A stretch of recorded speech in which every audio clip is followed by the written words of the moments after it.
À chaque fois qu'elle donnait naissance, le bébé mourait. Partie 2. Son cœur battait si fort qu'elle avait l'impression que la forêt entière pouvait l'entendre. Elle prit une grande inspiration et murmura. Caramba. Rien. Une deuxième fois, plus fort. Caramba. Les arbres commencèrent à grincer, comme s'ils se rapprochaient d'elle. La troisième fois, sa voix tremblait. Caramba. Un cri déchirant retentit derrière elle.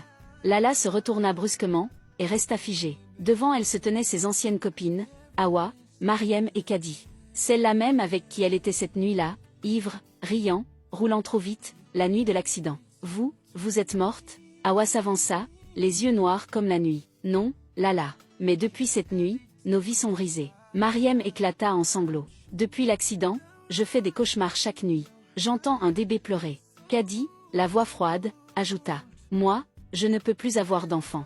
Les médecins disent qu'ils ne comprennent pas. À cet instant, une silhouette gigantesque apparut entre les arbres. Un homme, ou quelque chose qui en avait la forme. Sa peau brillait comme la cendre, et dans ses bras se trouvait un bébé immobile. Voici mon fils, dit la créature d'une voix grave.